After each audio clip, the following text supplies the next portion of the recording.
Greetings, lords and ladies, and welcome to the Westeros Vibe, where a fool may be wiser than a king. Before we start, I would like to remind you that links to every article or video covered this week can be found in the video description below. Also in the description you will find timestamps, so that you can choose which stories you will want to view. We start off the week with Game of Thrones brings estimated £150 million to Northern Ireland. The sum was accumulated in all 6 years that the show has filmed in the country. Alongside the money, they were left with infrastructure and the awareness. And of course, future tourism. Moving on to A Game of Thrones, the 20th Anniversary Illustrated Edition, available for pre-order. The announcement was the following. Published in celebration of the 20th anniversary of George R. Martin's landmark series, this lavishly illustrated special edition of A Game of Thrones revitalizes the fantasy masterpiece that started a cultural phenomenon. With gorgeous full-page illustrations in every chapter, the mystery, intrigue, romance, and adventure of this magnificent saga come to life as never before. For those of you who have not read the books yet, this is a great chance to start. Next up, Game of Thrones might have strong female characters, but they're all written by men. This news story is sexist, believe it or not. That is the long and short of it. After giving in to the angry feminist mob and empowering the female characters, some of them to ludicrous levels, I'm looking at you, Arya, now the director's genders are thrown into discussion. The genders do not matter, their talent does, their willingness, their previous work which may recommend them, not their freaking genitals.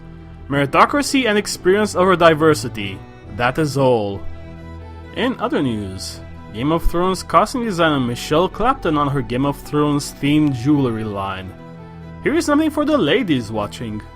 One of her statements was, "We tried to make smaller pieces so you can express your inner Khaleesi without actually having to have a great big necklace on. There's some beautiful little pieces. My favorite is a little dragon wrap ring. It's really subtle but really nice to wear and incredibly light, even though it's sterling silver.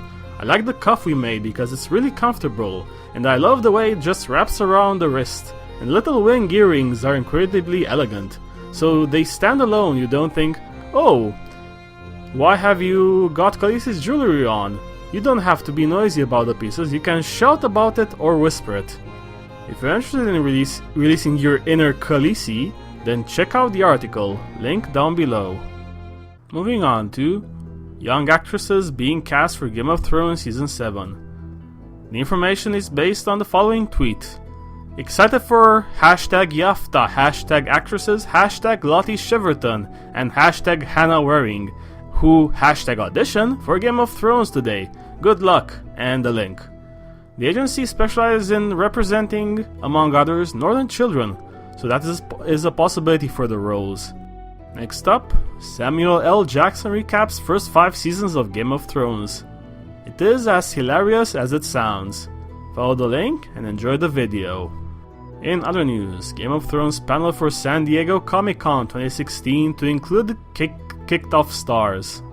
The panel will include Sophie Turner, Sansa Stark, Isaac Hempstead Wright, Bran Stark, Ewan Rion, Ramsay Bolton, John Bradley, Samuel Tarly, Hannah Murray, Gilly, Christian Nairn, Hodor, Liam Cunningham, Sir Davos Seaworth, Conlet Hill, Varys, Natalie Emmanuel, Melisandre, and Faye Marze, the Waif. Moving on to Game of Thrones writer George R. Martin hasn't agreed with everything we've done, but at least he has been a gentleman about it. I'm curious to hear his opinion on the Sand Snakes and the more questionable choices this season, such as the Martells getting offed in a few minutes, and Arya's supernatural healing abilities. Next up, Game of Thrones Mr. Robot lead 2016 Emmy nominations. Game of Thrones has 23 nominations, one short of the 24 from the previous year, which broke the record. We wish the crew a lot of luck in the trials to come. In other news, Game of Thrones Season 7 reportedly filming in Iceland in January. The title says it all. The show has filmed in Iceland before, however earlier in the year, so this time it will be colder. Hopefully they will be careful so as not to freeze to death. Moving on to Game of Thrones star loses European strongman title to Swindon Man. Lauren Chalet is his name. He's 32, 1.9 meters, and weighing in at 145 kilos. The mountain has been felled. Next up, Bethesda turned down chance to make a Song of Ice and Fire video game to work on Skyrim.